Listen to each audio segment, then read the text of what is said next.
You've seen them, right? The pictures, those haunting ruins of great civilizations, cities swallowed by the jungle, mighty empires that have just turned to dust. And they all make you wonder the same thing, a question that just echoes through history. And today, we're going to tackle it head on. I mean, just look at this picture from Easter Island. Those giant toppled statues, the moai, are the perfect symbol for this whole mystery. Think about it. Here's a society totally cut off from the rest of the world, pouring all its energy, all its resources into carving and moving these massive figures, right up until our entire ecosystem just completely collapsed. This led to war, to starvation, to total societal breakdown. They literally built the monuments to their own destruction. How does that happen? Why would any society, ancient or modern, build the very architecture of its own collapse? Well, the answer really depends on who you ask.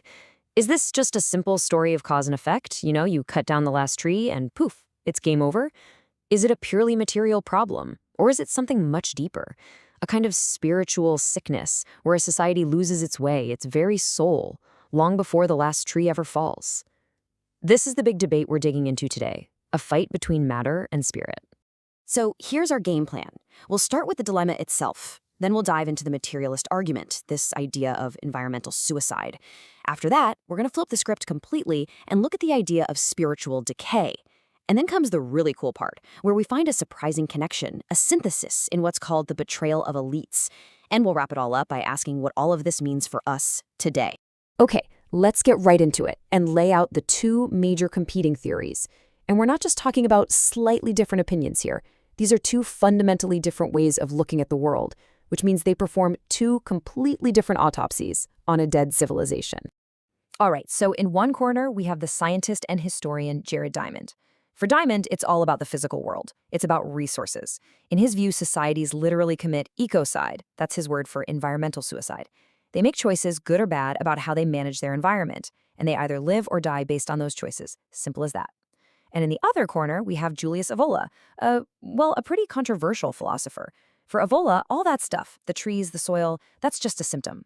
The real disease, he'd say, is spiritual degeneration. It's about losing connection to a higher metaphysical reality that he called tradition. For him, it's a crisis of meaning, not a crisis of resources. Okay, so let's dig into that first perspective. We'll start with Jared Diamond's framework because, it's tangible, it's scientific, and it has been incredibly influential. He basically gives us a practical toolkit for diagnosing a society that's on the brink of collapse. So Diamond came up with this 5-point checklist. He says you've got to look for environmental damage, climate change, hostile neighbors, and the loss of friendly trading partners. These are all huge pressures. But here's the kicker. For Diamond, the real killer variable is number 5, how the society responds to the crisis. See, the first 4 things can often be managed.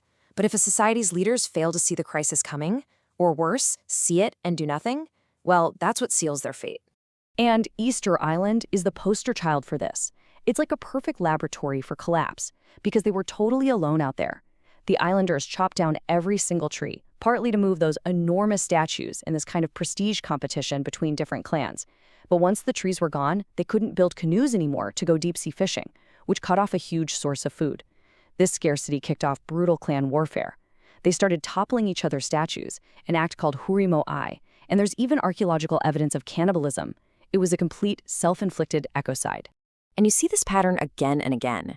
The classic Maya civilization, they were hit with these catastrophic droughts, but what did their kings do?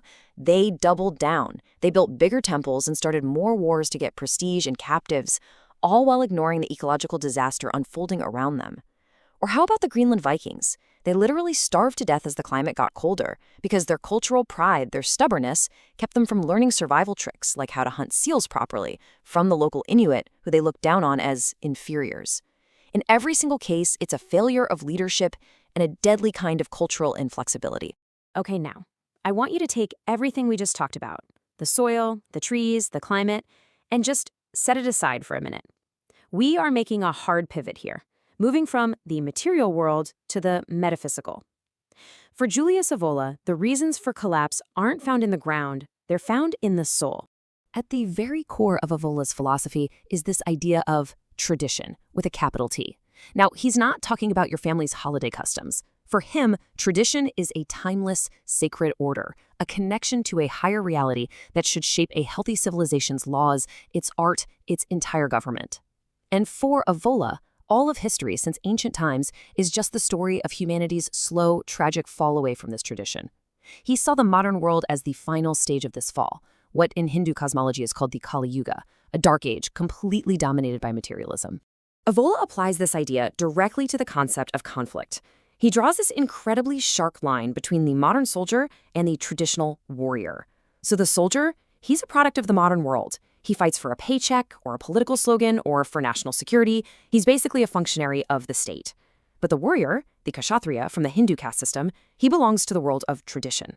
For the warrior, the outer conflict, the lesser holy war, is just a vehicle, a path to win the greater holy war, the battle against his own inner weaknesses. For him, war is a path to spiritual self-overcoming, not just a political tool. And this all fits into his bigger theory of historical decline.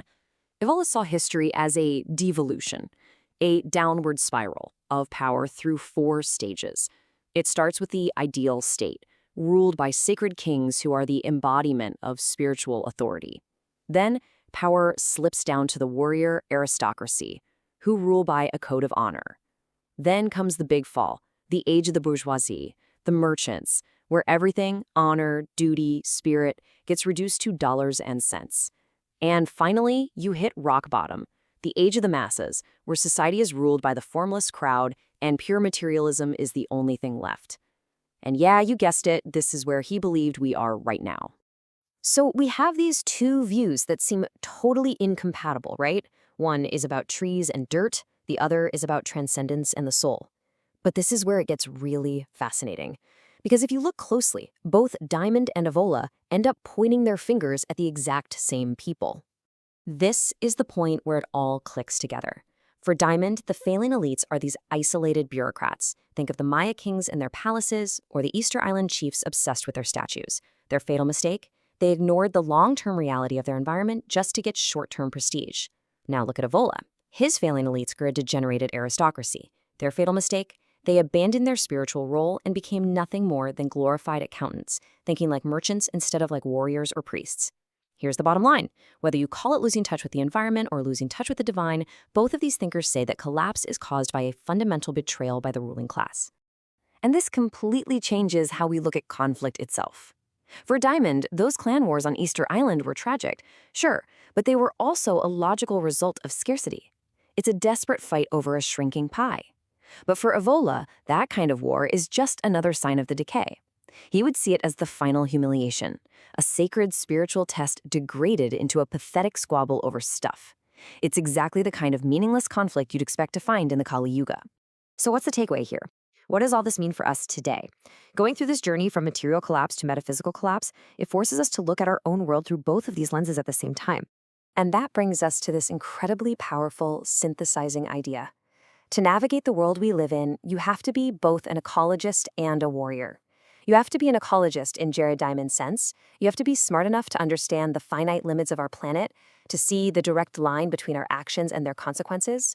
But you also have to be a warrior in Evola's sense, to have the inner strength, the spiritual fortitude, to resist the decay of a purely materialistic world, to hold on to some kind of principle, some sense of honor, when everything around you seems to be dissolving into chaos. In the end, this history isn't really about the past. It's a mirror. It forces us to look at our own society, with all its amazing technology and all its deep spiritual anxieties, and ask some pretty tough questions. Looking at all the evidence, from the felled trees to the fallen ideals, where do you find yourself standing? And what are you prepared to do about it?